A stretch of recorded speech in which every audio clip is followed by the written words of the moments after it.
Сәлеметсіздер ме, құрметті ұстаздар? Бүгін сіздерге химия пәнінен 7-11 сыныптарға арналған қысқа мерзімді сабақ жоспарын қалай жүктеп алуға болатындығын көрсететін боламыз. Ол үшін ең алдымен Google немесе Яндекс іздеу жүйелеріне ұстаз тілегі деп жазыңыз.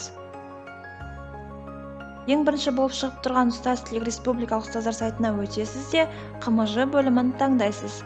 Сол жақ шеттегі сайтқа кіру батырмасын басу арқылы сайтқа кіріп, тіркелмеген болсаңыз, тіркелу батырмасы арқылы тіркеле аласыз. Пән таңдау батырмасы арқылы бізге қажетті химия пәнін таңдайсыз.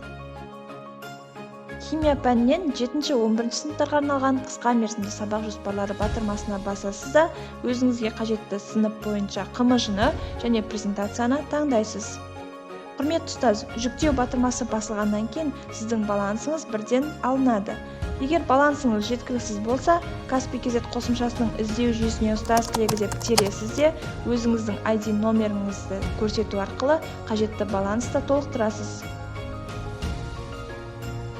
Төлем жасалынған КМЖ-лар бірден жүктеп алу батырмасына ауысады.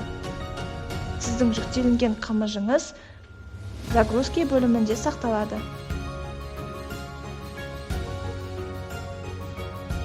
Құрметті ұстаз, сіздердің алдарыңызға ұсынылып отырған 30 бұйрықтың 7 қосымшасы бойынша жасалынған КМЖ үлгісі.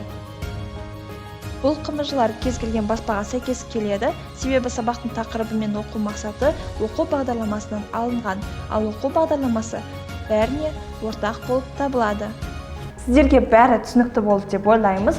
Біздің мақсатымыз әр ұстаз өз уақытын үнемдеп, бар күшін оқушылардың білім беруіне жұмсауына мүмкіндік жасау.